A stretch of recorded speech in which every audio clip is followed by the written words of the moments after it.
राहुल, एक जवान लड़का जो एडवेंचर का दीवाना था, आखिरकार अपनी ड्रीम कार ले ही आया।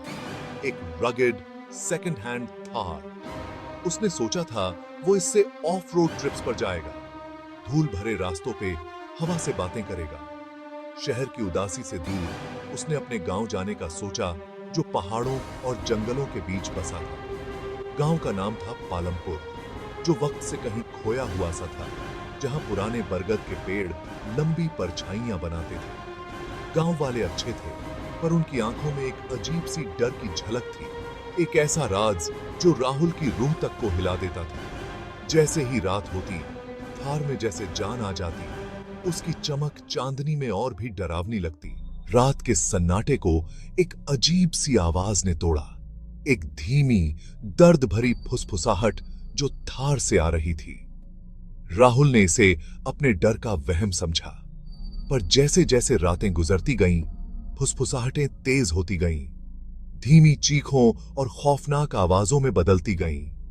एक शाम जब राहुल अपने घर के बाहर बैठा था, उसने देखा कि थार की हेडलाइट्स अजीब तरह से जल बुझ रही थीं, डरावनी परछाइयां बना रही थीं।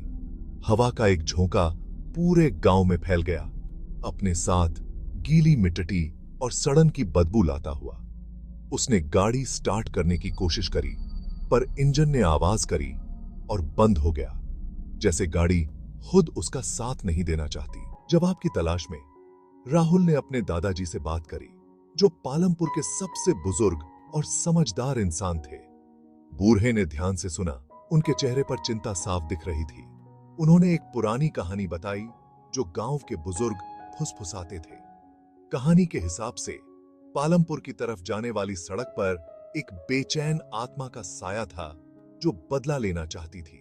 कहा जाता था कि वो आत्मा गाड़ियों में समा जाती थी, अनजान लोगों को डर और निराशा में फंसा देती थी। जैसे ही अंधेरा फिर से छाया, राहुल खुद को थार की तरफ खींचा हुआ पाता, एक ऐसी अजीब सी शक्ति जो उसे डराती भी थी और अपनी तरफ बुलाती भी थी।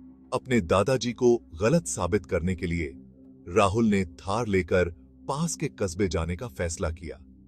उसका दोस्त अमित डरा हुआ पर साथ देने को तैयार हो गया। जैसे ही वो घुमावदार सड़क पर चलने लगे, हवा भारी होने लगी, उन पर एक बोझ की तरह। अमित, जिसका चेहरा पीला पड़ चुका था, उसने राहुल से वापस चलने की विनती करी, पर राहुल नहीं माना।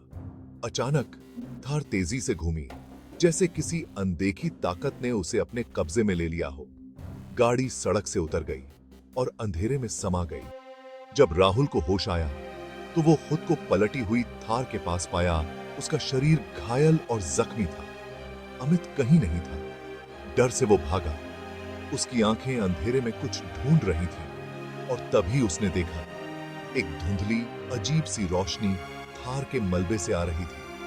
टूटी हुई गाड़ी में एक जवान औरत की आत्मा कैद थी, जिसकी आंखों में सदियों का दर्द था। उसने बताया कि कैसे उसके प्रेमी ने उसे इसी सड़क पर छोड़ दिया था, धीमी और दर्दनाक मौत के लिए। डर के मारे जम गया राहुल।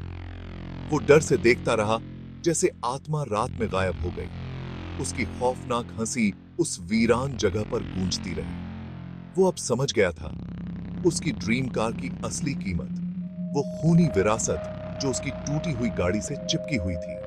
थार, जो कभी आजादी की निशानी थी, अब मौत की याद दिलाती थी। जैसे ही सूरज की पहली किरण ने अंधेरा चीरा, राहुल वापस पालमपुर की तरफ चल पड़ा।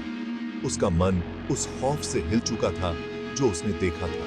वो जानता था कि वो जो देख चुका है, उसे कभी किसी को नहीं बता पाएगा, क्योंकि उसकी बात पर यकीन कौन करेगा।